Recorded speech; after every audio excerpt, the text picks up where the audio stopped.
पिछले बार हम चौथा अध्याय में थे ना, और वहाँ पर हमने देखा कि यीशु मसीह की परीक्षा हुई। परीक्षा में से जीत कर यीशु मसीह बाहर आए, और हमने ये भी देखा था कि यीशु मसीह 100% मनुष्य बन के उस समय चल रहा था, और हमने इन सब बातों पर चर्चा की। उन परीक्षाओं को पास करने के बाद ही यीशु मसीह ने अपना काम शुरू किया है, अपनी सेवकाई शुरू की है। और हम चलते हैं चौथे अध्याय में, चलते हैं एक बार।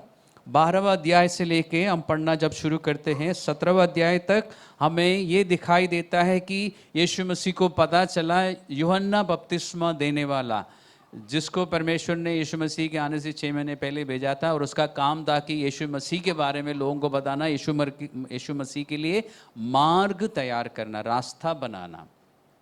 और उसको अरेस्ट किया गया, तो यीशु मसीह गलील में चला गया, उसी जगह पर जहां पर यूहन्ना बपतिस्मा देने वाला उन दिनों में प्रचार करता रहा।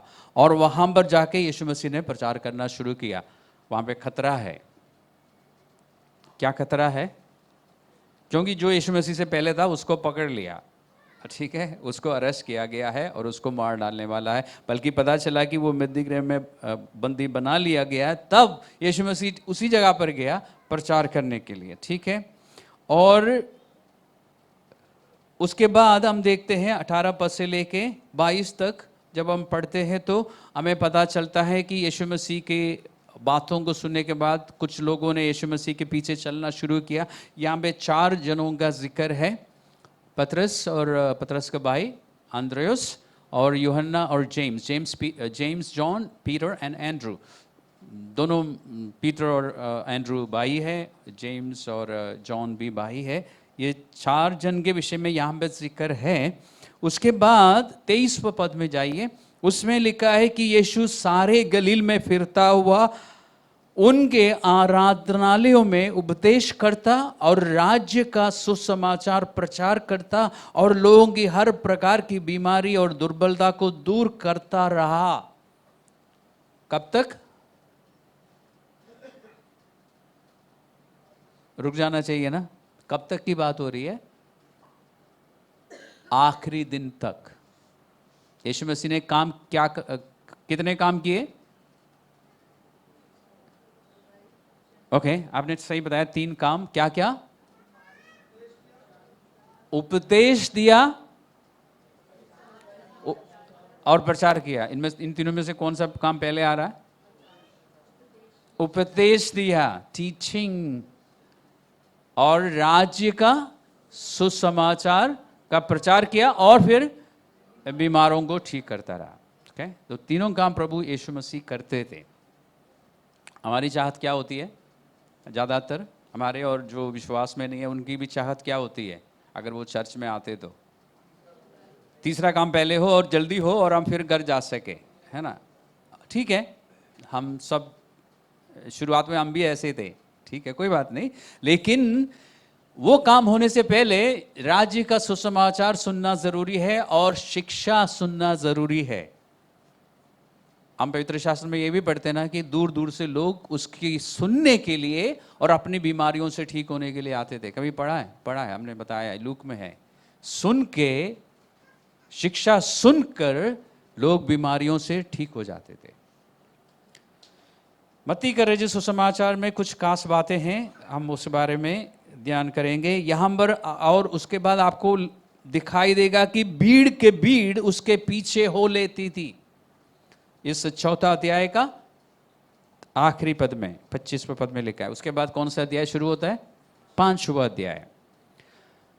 चौथा अध्याय से 5वां अध्याय तक पहुंचने में आपको कितना समय लगता है?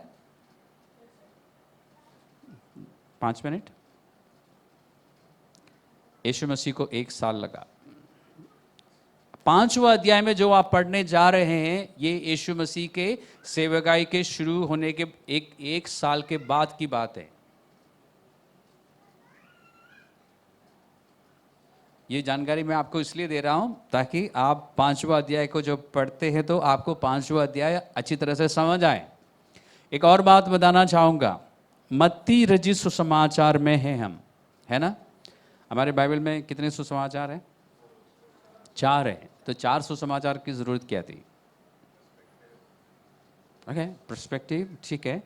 तो फिलहाल आपका काम मैं आसान कर देता हूँ। इसमें देखिए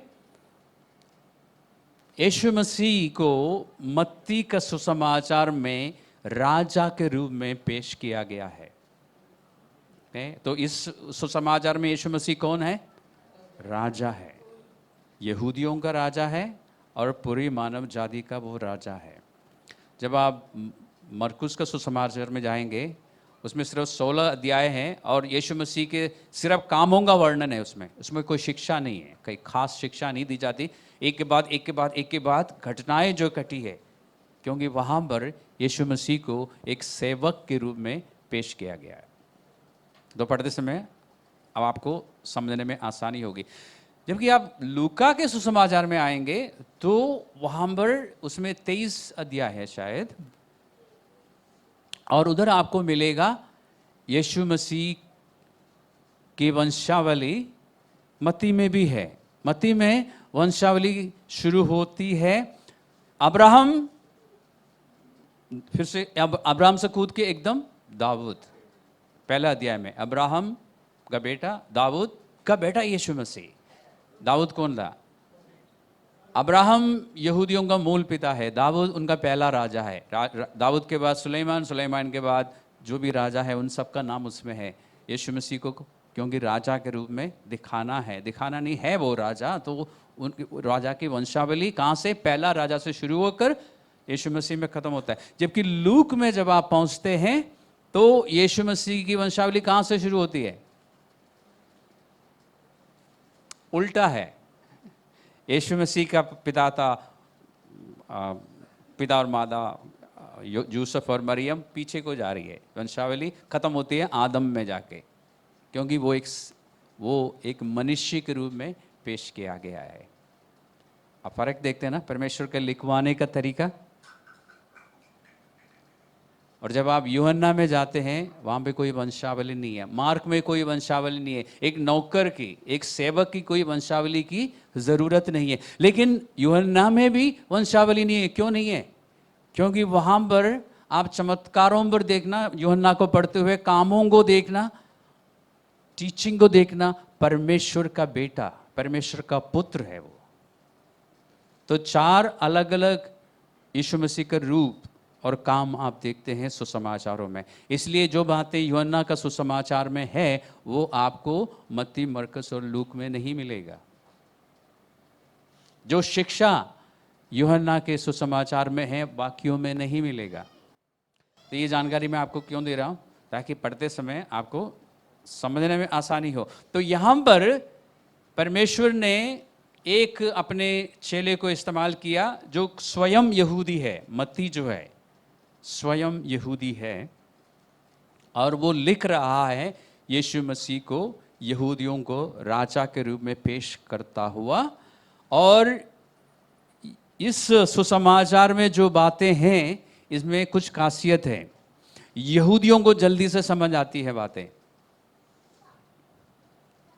इसमें सबसे ज़्यादा पुराना नियम से या पुराने नियम की भविष्यवाणियों का जिक्र है।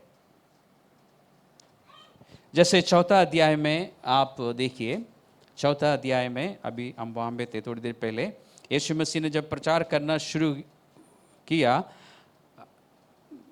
मैंने कहा था ना कि वो गलील में जाके रहा, वहाँ पर लोगों को उपदेश देता रहा। तो लिखा है 13वां पद से हम पढ़ना शुरू करते हैं। और वे नसरत को छोड़ के कफरनहूम में और जो झील के किनारे जबूलून और नफ्ताली के देश में, ये जबूलून और नफ्ताली आपको समझ आ रहा है? इसलिए नहीं समझ आ रहा क्योंकि आपने पुराना नियम नहीं पढ़ा। ये इस्राएल के 12 गोत्रों में से 2 गोत्र है, यानी याकूब के 2 बेटों का नाम है, जबूलून और नफ्ताली, इंग्लिश में पढ़ने वालों के लिए। तो उनके मतलब जो बंटवारा करते समय इसराइल में उनको जो जगह मिली थी उस जगह का नाम है। आपको ये भी पता ना कि यर्दन नदी के उस पार भी 2.5 गोत्र है, अगर आपने बाइबल पढ़ी है तो। ओके, पढ़ लेना। 2 गोत्र जो है पूर्व में है यॉर्दन नदी का, बाकी सब इस तरफ है, पुराने नियम में है। उसके बाद लिखा है ताकि, और यीशु मसीह ने जब ये काम किया तो यीशु मसीह के लिए की गई एक भविष्यवाणी पूरी हो गई। और जो लोग व्याकरण में रुचि रखते हैं, आप इसमें लिखना ताकि, हिंदी में ऐसे लिखा ना, और या इंग्लिश में लिखा होगा सो दैट, वो एक्यूरेट ट्रांसलेशन नहीं है। यीशु मसीह वहां जाके इसलिए नहीं रहा कि वो भविष्यवाणी पूरी हो जाए, यीशु मसीह के वहां जाके रहने से और काम करने से वो भविष्यवाणी पूरी हुई है। ओके, तो क्योंकि यूनानी व्याकरण में जो शब्द इस्तेमाल हुआ है उसका, वो I think that word is hina, which means with that, उस कारण से या उस काम के द्वारा वो भविष्यवाणी पूरी हुई। ये मैं एक्स्ट्रा जानकारी दे रहा हूँ जो लोग इसमें रुचि रखते हैं व्याकरण में। ओके, यीशु मसीह के यहाँ आने से और काम करने से यशायाह नबी के द्वारा एक भविष्यवाणी हुई थी, एंड आई थिंक दैट वो भविष्यवाणी 9वें अध्याय में है यशायाह का। जबलून और नप्ताली के देश, झील के मार्ग से यरदन के पार अन्य जातियों का गलील। देखिए खूबसूरत प्रोफेसी, क्योंकि उस जमाने में यशायाह को कितना मालूम था गलील के बारे में मैं नहीं जानता, लेकिन अभी इस समय गलील में सबसे ज्यादा अन्य जातीय लोग रहते हैं। अन्य जातियों का गलील, जो लोग अंधकार में बैठे थे उन्होंने बड़ी ज्योति देखी, और जो मृत्यु के देश और छाया में बैठे थे उन पर ज्योति चमकी। ये भविष्यवाणी पूरी हुई। तो ध्यान रखना, पवित्र शास्त्र में जो भविष्यवाणियां हैं वो पूरी होती है। पुराने नियम में जो कुछ परमेश्वर ने कहा है उनमें से बहुत सारी बातें पूरी हो चुकी हैं, कुछ बातें अभी इन दिनों में पूरी हो रही है, और जो रह गई है वो पूरी होगी। नया नियम में जो भी भविष्यवाणियां हैं वो पूरी होगी। इससे हमें क्या तसल्ली मिलती है? क्या तसल्ली मिलती है? क्या आश्वासन मिलता है? कि जो कुछ परमेश्वर कहता है वो पूरा करेगा। उसका हर एक वायदा, हम गाते हैं ना, पूरा होगा। अगर उसने कहा है कि तेरी सारी चिंता मुझ पर, क्या बोला है? ढालने के लिए कहा है। और मैंने एक बार सिखाया था, परमेश्वर ने कहा कि मेरे पास बड़े आराम से लेके आने की जरूरत नहीं, दूर से फेंक दो। क्योंकि जिस तरह यूनानी में लिखा गया उसका अर्थ यही निकलता है कि फेंक दो मेरे पास, मैं संभाल लूंगा, क्योंकि मुझे तुम्हारी परवाह है। वो वायदा पूरा होगा ना, होता रहेगा ना प्रतिदिन। क्योंकि पुराने नियम में भजन संहिता में लिखा है कि धन्य है परमेश्वर हमारा जो प्रतिदिन हमारे बोझ को उठा लेता है। वो उठाता है। कब उठाएगा? जब आप फेंकेंगे। अब अपने पास पकड़ के रखेंगे, मैं नहीं छोड़ूंगा जी, तो फिर वो आपके पास ही रहेगा। जिस दिन आप छोड़ देंगे प्रभु उठा लेगा और आपको आराम मिलेगा, विश्राम मिलेगा, शांति मिलेगी। तो यहां पर 5वां अध्याय में हम क्या देखते हैं? अब 1 साल तक यीशु, लगभग अप्रोक्सीमेटली 1 साल तक प्रचार करने के बाद हमने 4था अध्याय का आखिरी पद में क्या पढ़ा था? कि भीड़ के भीड़ उसके पीछे हो लेती थी। ठीक है, जब ऐसी भीड़ के भीड़, भीड़ नहीं, भीड़ की भीड़, क्या मतलब है? क्या मतलब है? नहीं, बहुत सारे लोग नहीं, तो फिर बहुत बड़ी भीड़ लिखना काफी नहीं था। बहुत डिफरेंट, अलग अलग किस्म की भीड़। यहूदियों की भीड़ अलग होगी ना, अन्य जातियों की भीड़ अलग होगी ना, अलग ग्रुप में अलग से खड़े होंगे। और फिर यहूदियों के बीच में उनके जो फरीसी और सदूकी जो थे वो अलग से खड़े होंगे ना, क्योंकि वो अपने आप को कुछ ज़्यादा ही समझते थे। और साधारण विश्वासियों के, और फिर महसूल लेने वाले, जिनको लोग कहते हैं ये पापी है, वो लोग अलग से खड़े रहते होंगे सिर झुका के। मैंने क्यों बोला सिर झुका के? उनको मालूम है, क्योंकि एक उदाहरण है ना, यीशु मसीह कहता ना कि एक महसूल लेने वाला प्रार्थना करता ना कि वो स्वर्ग की ओर देखता भी नहीं है कि परमेश्वर मुझ पर रहम कर, मैं पापी हूं। और परमेश्वर ने कहा कि उसकी प्रार्थना सुनी गई। दूसरी तरफ फरीसी लोग खड़े होकर, परमेश्वर मैं तो 5 बार प्रार्थना करता हूँ और मैं दशमांश भी देता हूँ और उपवास भी करता हूँ, उसकी प्रार्थना नहीं सुनी गई।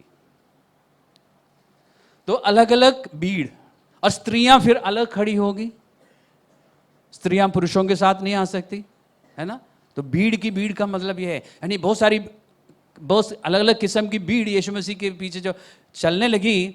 1 साल के बाद यीशु मसीह ने क्या किया? यीशु मसीह को रुक जाओ, लिखा है वह इस भीड़ को देखकर पहाड़ पर चढ़ गया और बैठ गया, तो उसके चेले उसके पास आए। अब बाइबल पढ़ रहे हैं ना, आप खुद अपने बाइबल में पढ़िए, देखिए, कानों से सुनिए, और अगर आप हाइलाइटर रखते हैं तो हाइलाइटर मारिए। उसके चेले उसके पास आए। प्रभु ने अपने आप को भीड़ से अलग किया। भीड़ तो लगे, भीड़ लगती तो आप सबको अच्छा लगता है ना, प्रचार करने वाले को अच्छा लगता है ज़्यादा से ज़्यादा लोग सुने, है ना। लेकिन यीशु मसीह ने अपने आप को अलग किया और पहाड़ के ऊपर चढ़ गया और वहाँ बैठ गया। तब लिखा है कि उसके चेले उसके पास आए। फिर यीशु मसीह ने कुछ सिखाना शुरू किया, और वो शिक्षा जो है 5वां अध्याय में शुरू होकर 7वां अध्याय में ख़त्म होता है। इसको अंग्रेजी में कहते हैं the sermon on the mount, Hindi में कहते हैं यीशु मसीह की पहाड़ी उपदेश। और आपकी जानकारी के लिए बताऊं कि ये जो पहाड़ी उपदेश है उसका काफ़ी गहरा असर रहा है हमारे देश का पिता जो है गांधी जी पर। उनकी एक किताब में मुझे पढ़ने को मिला कि वो हमेशा एक नया नियम अपने पास रखता था। ही always kept a new testament. ये सब राइटिंग में है, मैं बना के नहीं बोल रहा हूँ आपको। पहाड़ी उपदेश का काफ़ी असर रहा है उनके जीवन में, और आपने भी इस 5वां अध्याय को और 6वें और 7वें अध्याय को एक से ज़्यादा बार पढ़ा जरूर है, तो आपको कुछ बातें समझ आई होगी। और आपको आज सोचना चाहिए, और आज के बाद हमेशा सोचना चाहिए कि अगर आपको कुछ समझ आया है तो क्या असर हुआ। तो गांधी जी पर इतना असर हुआ तो हमारे जीवन में कितना असर आना चाहिए। हमारे प्रभु की बातें हैं जो हमारे लिए है। 4था अध्याय में एक बार फिर हमें ध्यान देना चाहिए 5वां अध्याय को समझने के लिए। 4 के 17 में यीशु मसीह ने प्रचार करना शुरू किया और कहा कि मन फिराओ, क्योंकि स्वर्ग का राज्य निकट है। इस मत्ती का सुसमाचार में स्वर्ग के राज्य के विषय में बार बार आपको सुनने को मिलेगा। उसके बाद लूका में आपको परमेश्वर के राज्य के, दोनों एक ही है, लेकिन मत्ती में आपको द किंगडम ऑफ हेवन और लूक में किंगडम ऑफ गॉड अलग रीति से मिलेगा।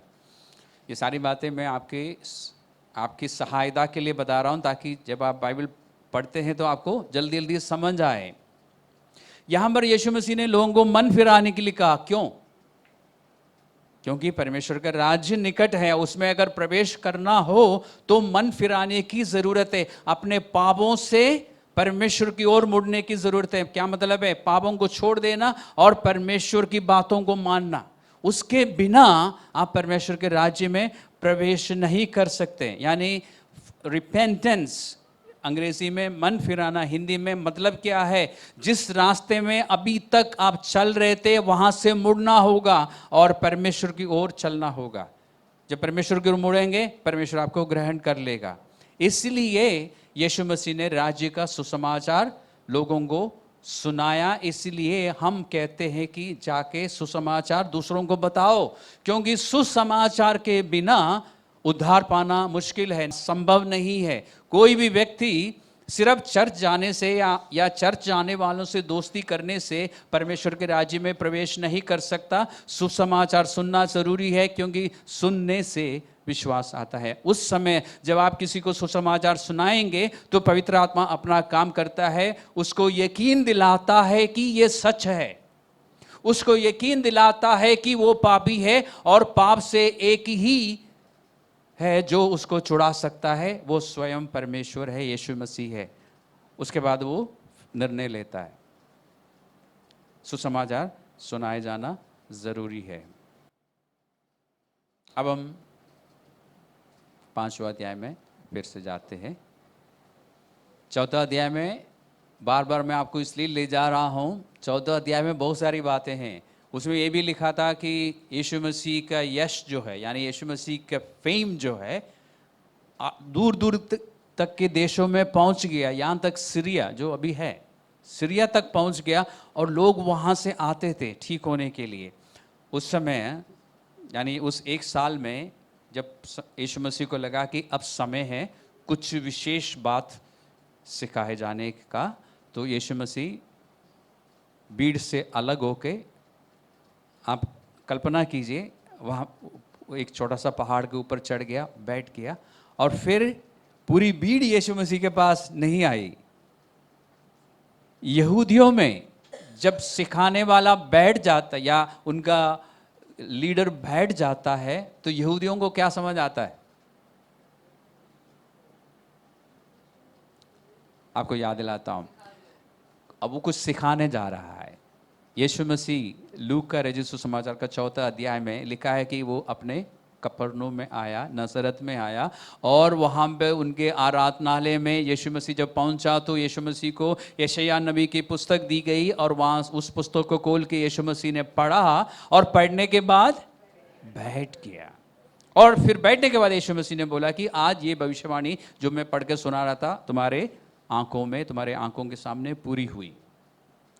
तो यहूदियों में उनकी जो टीचर्स है, जिनको रब्बी बोलते हैं ना हिंदी में, राबाइस इंग्लिश में, वो बैठ के सिखाते हैं, लेकिन जब वो वचन से कुछ पढ़ते हैं तो खड़े हो जाते हैं, ये बताने के लिए कि अब मैं वचन से बता रहा हूं कुछ। क्यों? क्योंकि ये परमेश्वर का वचन है, ये किसी इंसान का वचन नहीं है। इसलिए आदर के साथ पढ़ते थे, फिर बैठते थे, फिर समझाते थे, फिर दोबारा अगर कुछ पढ़ना हो तो वो खड़ा हो जाता था। वो आदर किसको देता था? उस किताब को नहीं, परमेश्वर को, जिसका वो वचन है। और बैठ गया और अपना मुंह खोलकर उन्हें उपदेश देने लगा। मुझे बताइए, अगर आप सिखाने वाला है, या आप में से कोई सिखाने वाला है और आपको सिखाना चाहते हैं, तो सिखाने के लिए आपको क्या करना होगा? मुंह खोलना होगा ना। फिर यहाँ पे क्यों बताया जा रहा है कि उसने मुंह खोलकर सिखाना शुरू किया? आपको रुक जाना चाहिए था ना। मैं तो सोच रहा था कि आप में से कोई पूछेंगे मुझसे कि ऐसा क्यों लिखा है।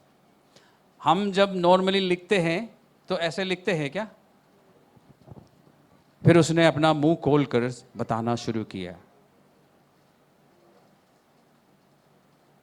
तो इसमें कुछ है ना खासियत। अभी आज मैं आपको बिना बताए ये सिखा रहा हूं कि बाइबल कैसे पढ़ी जाती है, ठीक है। बाइबल की बातें जब समझ आती है तो बहुत मज़ा आता है ना, आता है ना। जब कुछ नहीं समझ आता तो कहते बोरिंग, आज कुछ नहीं समझ आया। जब बातें समझ आती है तो अच्छा लगता है, फिर मन करता है कि अब दूसरों को भी जाके बताऊं। लेकिन उससे पहले एक कदम है, खुद प्रैक्टिस करें। यीशु मसीह ने मुंह खोलकर उनको सिखाना शुरू किया। ये हिब्रू भाषा में साहित्यिक शैली है उनका this is a style of the literature. जब यहूदी लोग या इब्रानी भाषा में लिखने वाले लोग जब एक बात की गंभीरता को बताना चाहता है कि अब मैं जो बताने जा रहा हूँ ये बहुत गंभीर है, बहुत ही महत्वपूर्ण बात है, तो वो कहता है कि उसने मुंह खोला और सिखाना शुरू किया, या मुंह खोलकर उनको सिखाने लगे। इसका मतलब अब जो कुछ भी हम पढ़ने जा रहे हैं ये ध्यान देने वाली बात है, ये बात गंभीर है और हमें ध्यान देना चाहिए, हमें तवज्जो देना चाहिए। यहां पर ध्यान रखना, यीशु मसीह के पास उसके चेले आए और बाकी भीड़ आसपास खड़ी थी, लेकिन चेले उसके पास आए। यीशु ने सिखाना शुरू किया। जो कुछ यीशु मसीह इस समय सिखा रहा है वो किसके लिए है? किसके लिए है? चेलों के लिए है। यीशु मसीह के पास इस समय भी भीड़ खड़ी है। भीड़ किस लिए खड़ी है? चंगाई या चमत्कार या कुछ भी काम हो, आपको पूरे सुसमाचार में चाहे मत्ती में पढ़ो या लूका में पढ़ो, किसी में भी पढ़ो, आपको दिखाई देगा कि भीड़ की भीड़ लग जाती थी। अभी 4 अध्याय में हमने पढ़ा था। लेकिन यीशु के पीछे भीड़ लग जाती थी। सबको यीशु चाहिए था, सबको चाहिए था। क्यों? यीशु मसीह के पास सामर्थ्य है, यीशु मसीह के पास चंगाई है, यीशु मसीह के पास चमत्कार है। मैंने क्या कहा? सबको यीशु की जरूरत थी और सब यीशु को चाहते थे। लेकिन अब ध्यान से सुनना, कोई भी मसीहा को नहीं चाहते थे, या सब लोग मसीहा को नहीं चाहते थे। योना का सुसमाचार का 6वां अध्याय में लिखा है, आपको जाने की जरूरत नहीं, पढ़ लेना, वहां पूरा अध्याय को पढ़ लेना, बड़ा मजा आएगा। अब बहुत सारी बातें समझ आएगी, क्योंकि मैं अभी आपको बता रहा हूं। वहां पे भीड़, यीशु मसीह एक दिन शाम तक प्रचार करके, चंगाइयां करके, थकने के बाद चला गया प्रार्थना करने के लिए। हम लोग क्या करते हैं? थकने के बाद सोने जाते हैं। यीशु मसीह प्रार्थना के लिए चला गया। उसके बाद झील के उस पार यीशु मसीह पहुंचा तो भीड़ भी वहां पे पहुंची और पूछा कि रब्बी, तू कहां चले गए थे? अगर आप टीचर हो या प्रचारक हो और आप कहीं दूर चले जाए और लोग, आप वही लोग जहां जो आपको कल मिली थी, वही भीड़ वहीं पहुंच जाए और आपसे पूछे कि आप यहां पे कैसे आए, हम तो आपको ढूंढ रहे थे, तो आप खुश हो जाएंगे ना? लोगों को मेरी ज़रूरत है, मेरी प्रीचिंग सही है, मतलब असर हो रहा है, काम हो रहा है, आप तो बहुत तृप्ति होगी, आपको होनी भी चाहिए। लेकिन यीशु मसीह ने कहा कि तुम मेरे पीछे इसलिए नहीं आ रहे हो कि मेरे चमत्कार तुम्हें समझ आए, तुम इसलिए आ रहे हो कि तुम्हें रोटी मिली, खा के तुम तृप्त हो गए और रोटी खाने के लिए आ रहे हो। यानी शारीरिक आशीषों के लिए। रोटी से मतलब सिर्फ रोटी नहीं, जो तुम में से जो बीमार थे वो ठीक हो गए, जिनको चमत्कार की जरूरत थी उनको चमत्कार मिला, जो आर्थिक समस्याओं में से गुजर रहे थे उनको नौकरी लग गई या बिजनेस ठीक हो गया, पैसे आ गए। यानी तुम्हारी शारीरिक जरूरतें पूरी होगी, भूख मिट गई, इसलिए अब दोबारा भूख लगी, इसलिए तुम चले आ रहे हो। तुम्हें मेरे चमत्कार नहीं समझ आए। क्या मतलब है? अब हम बात कर रहे हैं यूहन्ना के सुसमाचार से, ओके? मत्ती में नहीं है। यूहन्ना के सुसमाचार में यीशु मसीह कौन है? सिर्फ इधर वालों को पता है, परमेश्वर का पुत्र है, ओके, सन ऑफ गॉड। यीशु मसीह के चमत्कारों के लिए लिखा है कि उसने चमत्कार के द्वारा चिन्ह दिखाया।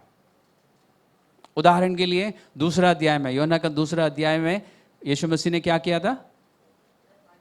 पानी को दाखरस में बदला। और उसमें लिखा है कि ऐसा करके उसने एक चिन्ह, या उसका ये पहला चमत्कार है जो कि यहूदियों के लिए एक चिन्ह था। यीशु मसीह का चमत्कार सिर्फ चमत्कार के लिए नहीं हुआ, उसमें यीशु मसीह एक संदेश दे रहा था। इसलिए यीशु मसीह ने कहा कि वो संदेश तुम्हें समझ नहीं आया कि मैं क्या बताने की कोशिश कर रहा हूं। अब मजा आता ना बाइबल पढ़ने में?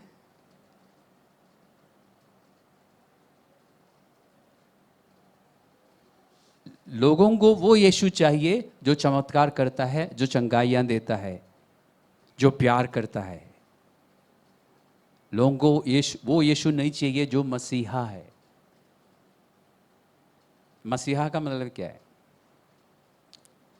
जवाब दे चुका हूं। अभिषिक्त का मतलब क्या है? अथॉरिटी।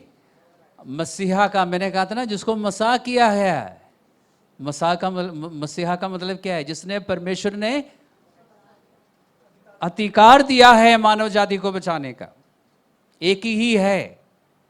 परमेश्वर ने सिर्फ यीशु मसीह को अंग्रेजी में कहते हैं ऑथराइज किया है, इसलिए इसको मसीहा कहते हैं इब्रानी भाषा में, और ग्रीक में क्रिस्टोस कहते हैं, और इंग्लिश में क्राइस्ट बोलते हैं। सबको यीशु जो कि मसीहा है नहीं चाहिए, लेकिन सबको यीशु जो हीलर है, जीसस द हीलर, चंगाई देने वाला, Jesus the provider, Jesus the financer, और क्या, जीसस द डॉक्टर, वो सबको चाहिए, सब कुछ है। आज भी ऐसा ही होता ना?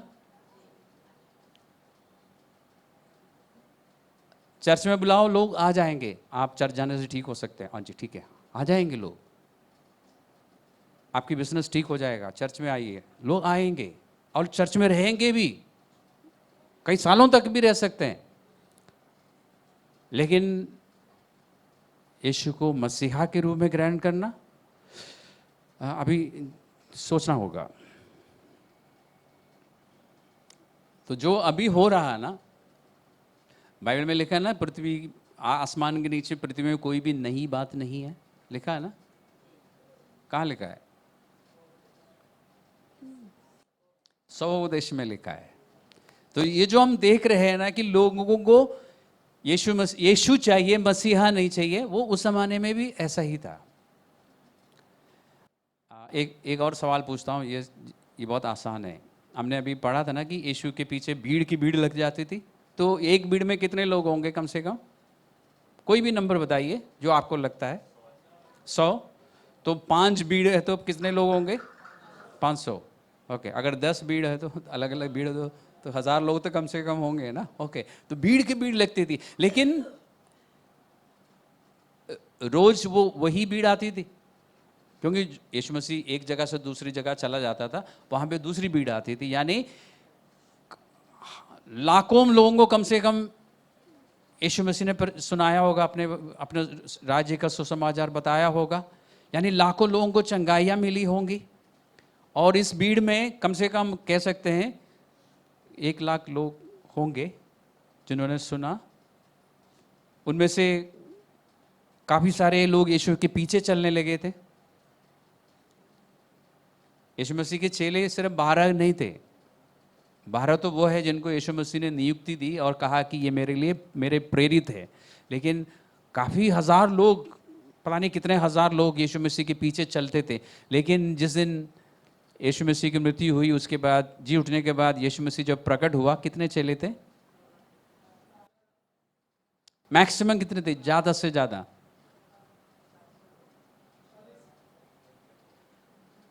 ऐसे मत बोलो, जरा याद करके बोलो। ओके, 120 तो थे पेंतकोस्त के दिन। वो पेंतकोस्त के दिन की बात है, लेकिन पुनरुत्थान और पेंतकोस्त के बीच में कितने दिन का फासला है? 50 दिन का है। ओके, तो शुरुआत के दिनों में 500 लोग थे। किसी ने बोला था ना 500 लोग थे। कुरिन्थियों की पत्री में पौलुस कहता है कि यीशु मसीह की जी उठने के बाद उसने अपने चुने हुए प्रेरितों को दिखाई दिया, उसके बाद 500 लोगों को दिखाई दिया। तो मैक्सिमम 500 चेले थे। लेकिन यीशु मसीह जब प्रचार करता फिर रहा था, कितने लोग थे? कितने हज़ार लोग थे। लेकिन यीशु को मसीहा के रूप में ग्रहण करने वाले लोग उस समय लास्ट आवर में सिर्फ 500 थे। तो अभी हर जगह हमारे देश में भी अलग अलग चर्चेस में, अलग अलग मंडलियों में आप देखते हैं कि भीड़ की भीड़ लग जाती है। और हमें अपने आप से एक सवाल पूछना है, दूसरों से नहीं पूछेंगे हम।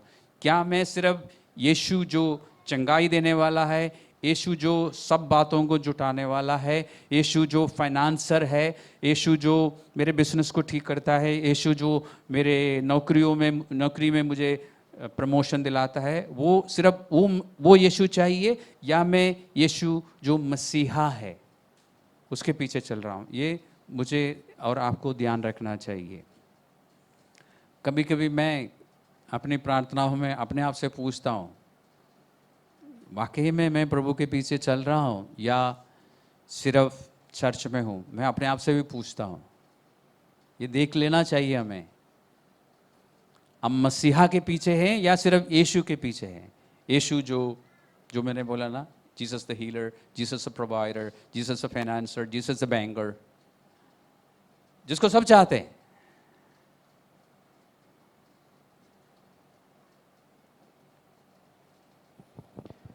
तो यीशु मसीह ने मुंह खोला और सिखाना शुरू किया।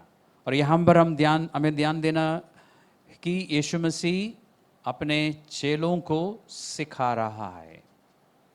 ये बातें जो यीशु मसीह यहाँ पर बता रहा है, बाकी लोग भी सुन रहे हैं, उनको भी फायदा हो सकता है। लेकिन प्रथम रूप से या मुख्य रूप से ये किसके लिए है? यीशु मसीह के चेलों के लिए है। अगर मैं और आप उनमें से हैं तो वो हमारे लिए है। यीशु मसीह ने, और ध्यान देना यहाँ पर यीशु मसीह पहाड़ पर बैठा है। यीशु मसीह राजा है, राजा के हैसियत से राज्य के विषय में बता रहा है। okay? ये ध्यान रखना, he is the king and he is sitting there as the king and revealing his kingdom. अपना राज्य का खुलासा अपने चेलों को दे रहा है, क्योंकि राज्य किसका है? यीशु मसीह के चेलों का है। यीशु मसीह पर सिर्फ विश्वास करने वालों का नहीं है। यीशु मसीह पर विश्वास करने वाले तो बहुत मिलेंगे आपको। मैंने कई बार आपको चैलेंज किया ना, कभी आपने करके देखा है? आप में से किसी ने करके देखा है? मैंने आज करके देखना, इस हफ्ते करके देखना। आप बाहर निकल के किसी से भी ऐसे ही रैंडम पूछना कि भाई आप यीशु मसीह पर विश्वास करते हो? अगर उसने यीशु मसीह का नाम सुना है तो वो बोले हाँ मैं विश्वास करता हूँ, यीशु मसीह आया था। स्वर्ग नहीं जाएगा, अनंत जीवन नहीं मिलेगा सिर्फ इतना विश्वास करने से कि यीशु मसीह आया था। बल्कि आपको चौंकाने वाली बात बताता हूँ, याकूब की पत्री में है, उसमें पूछता है याकूब, तुम परमेश्वर पर विश्वास करते हो? दुष्ट आत्माएं भी विश्वास करती है और कामती भी है। आप तो दुष्ट आत्माओं से बेटर है ना।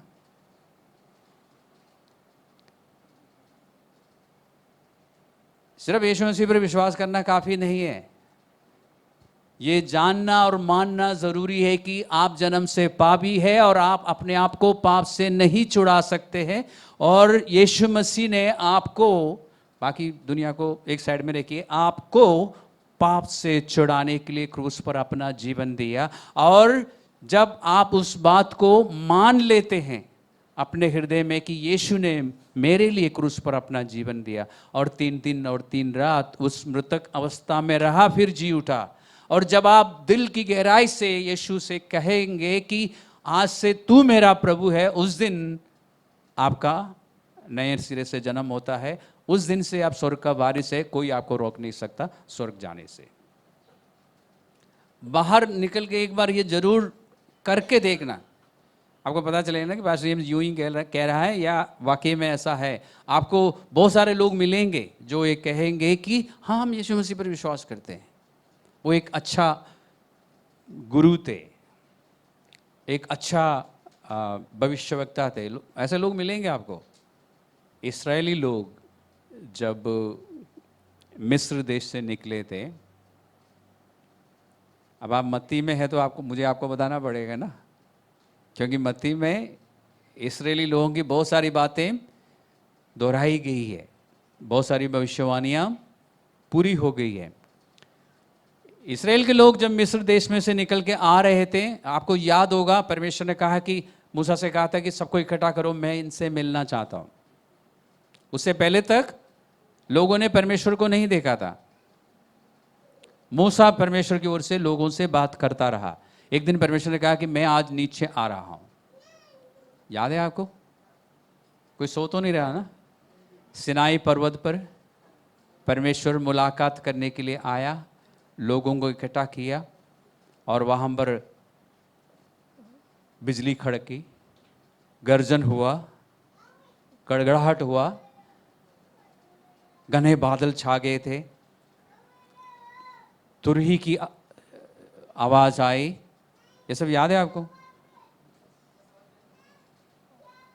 और फिर परमेश्वर उतरा, यानी परमेश्वर की महिमा और प्रताप का प्रदर्शन हुआ और लोग कांपने लगे थे। मुझे लगता है आप लोगों ने, बहुत सारे लोगों ने पढ़ा नहीं है ये सब, कम लोगों ने पढ़ा है। तो आपके चेहरे से पता लगता है हाँ हाँ हाँ मैंने पढ़ा, हाँ ऐसा हुआ था। लेकिन यहाँ पर परमेश्वर मनुष्य के रूप में आसमान से उतर नहीं रहा है, नीचे से जमीन से पहाड़ पर चढ़ रहा है, मनुष्य बन के आया, मनुष्यों के बीच में रहा। वो परमेश्वर है लेकिन मनुष्य के रूप में है, राजा है, विराजमान होकर अब कुछ बातें सिखा रहा है। परमेश्वर जब उतरा, लिखा है कि पहाड़ हिल गया था, लोग कांपने लगे थे।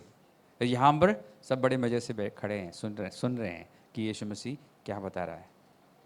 तो यहाँ पर पवित्र आत्मा आपको बता रहा है कि इन बातों को पढ़ते समय ध्यान देना। जैसे साधारण भाषा में बोलूं, अब जो बातें कही जाने वाली है बहुत काम की बात है। साधारण भाषा में हम ऐसे ही बोलते हैं ना, ध्यान से सुनो, काम की बात है। ओके, महत्वपूर्ण बात, गंभीर बात इतनी नहीं समझ आता जितना काम की बात समझ आती है ना। ओके, तो आपको अब जो कुछ भी यीशु मसीह कहने जा रहा है वो पवित्र है, गंभीर है और उसमें गरिमा है, तो आपको ध्यान देना है। प्रभु ने कहा कि धन्य है वे जो मन के दीन है, और यहाँ पर ध्यान रखना, यीशु मसीह अपना राज्य उन पर दिखा रहा है, राज्य की बातें। यीशु मसीह कौन सा प्रचार करता था? चौथा अध्याय में हमने क्या पढ़ा था? राज्य का सुसमाचार। हम कौन सा सुसमाचार सुनाते हैं?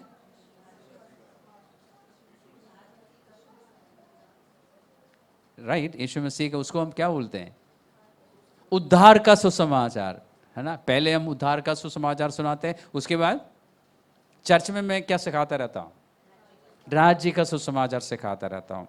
पहले हम बताते हैं उद्धार का सुसमाचार। यीशु मसीह ने चाहा कि मैं अपने चेलों को जो 1 साल से मेरे साथ घूम रहे हैं, अपना राज्य का परिचय कराऊं।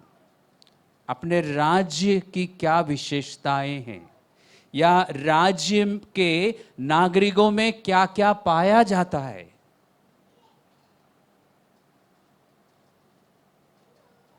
यहां पर अगर आप परमेश्वर के राज्य को समझना चाहते हैं, इस 5वां, 6वें और 7वें अध्याय को पढ़िए, क्योंकि यहां पर यीशु मसीह ने बहुत खूबसूरती के साथ अपना राज्य पेश किया है। और प्रभु ने कहा, धन्य है वे जो मन के दीन है, क्योंकि स्वर्ग का राज्य उन्हीं का है। आप एक एक शब्द पर ध्यान देना। स्वर्ग राज्य सिर्फ यीशु मसीह के चेलों का है। अंग्रेजी में 3 पद से लेके 12 पद तक जो पैसेज है उसको क्या बोलते हैं?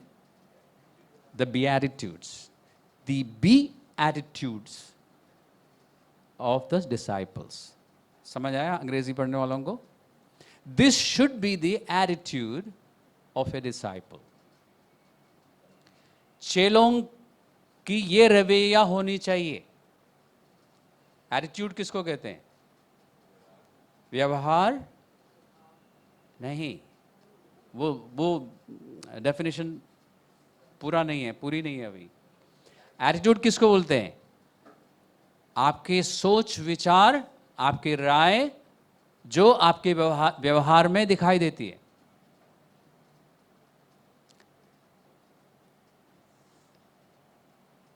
इसलिए मतलब इंग्लिश पब्लिशर ने बहुत अच्छा इस्तेमाल शीर्षक दिया है, द बीएटिट्यूड्स। तो मैं कहता हूं, this should be the attitude of a disciple. यानी हमारी भावनाएं, हमारे विचार और हमारे राय, हमारा विश्वास जो हमारे व्यवहार में दिखाई देते हैं, वो ये होना चाहिए। यानी यीशु मसीह यहाँ पर अपने राज्य के कुछ खास सत्य, कुछ खास सिद्धांत बता रहा है कि धन्य है वे जो मन के दीन है। और अंग्रेजी में पढ़ने वालों को और भी मज़ा आएगा, उसमें लिखा है कि blessed are the poor in the spirit. वैसे हिंदी का अनुवाद भी ठीक है, लेकिन अंग्रेजी में अगर आप थोड़ा सा अध्ययन करते तो और अच्छी तरह समझ आएगा। जो मन में गरीब है या आत्मा में गरीब है।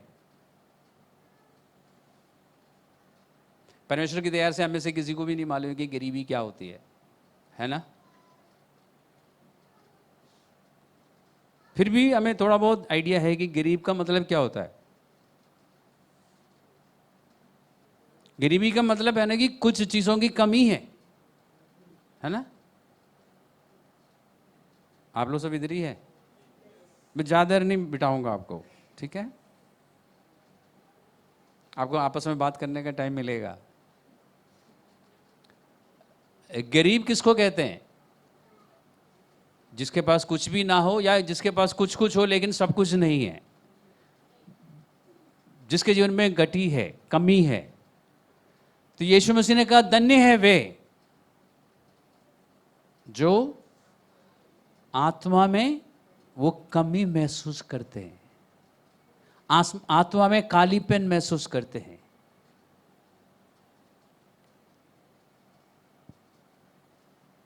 जब आपको ऐसा लगता है ना कि मेरे पास सब कुछ है, यहां पर यीशु मसीह आर्थिक रूप से गरीबों की बात नहीं कर रहा है, और ना ही यीशु मसीह जो कह रहा है ना कि धन्य है। धन्य का मतलब क्या है? या अंग्रेजी में ब्लेस्ड, इसका मतलब क्या है? खुश है, सराहने योग्य है, प्रशंसा के योग्य है ये लोग जो मन के दीन है या जो आत्मा में गरीब है। क्यों? जो गरीब है उससे पता है कि मेरे पास अभी कमी है, आत्मा में कुछ मिसिंग है, कुछ कालीपन है, उससे भरने के लिए मुझे किसी की ज़रूरत है। और वो कौन है? यीशु मसीह। तो यीशु मसीह ने कहा कि मेरे चेले हमेशा ये महसूस करेंगे कि उनको मेरी ज़रूरत है। ध्यान रखना, यीशु मसीह ने ये नहीं कहा कि चेलों को ऐसा होना चाहिए। यीशु मसीह ने ऐसा कहा है। यीशु मसीह ने कहा कि धन्य है वे जो मन के दीन है, जो आत्मा में गरीब है। यानी मेरे चेले जो है ऐसा ही है। अगर आप यीशु मसीह का चेला है तो आप हमेशा यीशु मसीह की ज़रूरत महसूस करते रहेंगे। और जिस दिन आपको लगता है कि मेरे पास सब कुछ है, या जिस दिन आपको यीशु मसीह की ज़रूरत महसूस नहीं होता ना, उस दिन आप यीशु मसीह का चेला नहीं है, आप अपने रास्ते में चल रहे हैं। विश्वासी जरूर है आप। चेला किसको कहते हैं? जो अपने गुरु के पीछे पीछे चलता है। उस दिन समझ लेना कि आप पटरी से उतर गए। अगर आप चेला है तो रोज आप महसूस करेंगे कि मुझे यीशु मसीह की जरूरत है। और यीशु मसीह, ध्यान रखना, अपने चेलों को ही समझा रहा है। यीशु मसीह ये कह रहा है कि मेरे जो चेले हैं वे ऐसे हैं, they always feel my need. हर समय उन्हें मालूम है कि उनको मेरी जरूरत है, इसलिए उनके पास राज्य है। लूका में आपको मिलेगा, आप ढूंढ लेना। लूका में एक बार यीशु मसीह ने कहा था कि स्वर्ग राज्य तुम्हारे बीच में है। तो फरीसियों से बात करते हुए यीशु मसीह ने कहा कि परमेश्वर का राज्य तुम्हारे बीच में है। मतलब क्या है? तुम्हारे बीच में जो मेरे चेले खड़े हैं उनके पास मेरा राज्य है, वो मेरे राज्य के वारिस है। उनकी विशेषताएं यीशु मसीह अभी बता रहा है कि अगर एक व्यक्ति मेरा चेला है तो वो मन का दीन है हिंदी में, और अंग्रेजी में they are poor in the spirit. उनको मालूम है कि उनको मेरी ज़रूरत है। विश्वास में आने से पहले भी आपको यीशु मसीह की ज़रूरत थी, आपने महसूस किया, आपने पहचान लिया, आपने समझदारी का काम किया, आपने विश्वास किया। अब आप आपसे ऐसा नहीं है कि आपको यीशु मसीह की ज़रूरत नहीं है। उद्धार के उस समय आपने सिर्फ उद्धार के विषय में सोचा था, मुक्ति पाने के विषय में सोचा था। आपको समझ आया कि मुक्ति के लिए मुझे यीशु मसीह की ज़रूरत है, आपने यीशु मसीह को ग्रहण कर लिया। अब हर रोज़ आपको यीशु मसीह की ज़रूरत है, क्योंकि जब आप यीशु मसीह में हैं आप भरपूर है। कुलुस्सियों की पत्री में लिखा है,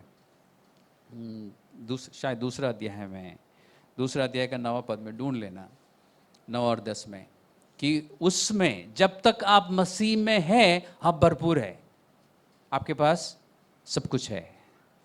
तो यीशु मसीह ने कहा कि मेरे जो चेले हैं वे ऐसे हैं, उन्हें मालूम है और उनके जीवन में वो दिखाई भी देता है कि उनको मेरी ज़रूरत है। तो जब आपको लगता ना कि मैं यीशु का चेला हूँ, जो कि हम सब दावा करते हैं ना, तो जब आपको ऐसा लगता है कि मैं एक सच्चा चेला हूँ, तो देखना कि क्या मैं हमेशा ये महसूस करता हूँ कि मुझे उसकी ज़रूरत है। आपके व्यवहारिक जीवन में। मैं नहीं कह रहा कि वो मुंह से बोलता रहता है कि मुझे यीशु की ज़रूरत है, यीशु तेरी ज़रूरत है मेरी, मुझे नहीं, आपके जीवन में दिखाई देता है, आपके व्यवहार में दिखाई देता है। इसका मतलब आप प्रार्थना के लिए समय निकालेंगे। क्यों? क्योंकि आपको उसकी ज़रूरत है।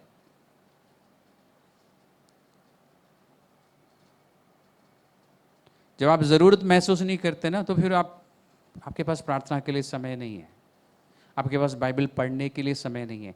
जब आपको ज़रूरत महसूस होता है तो आप ये सब चीज़ों के लिए आपके पास समय है।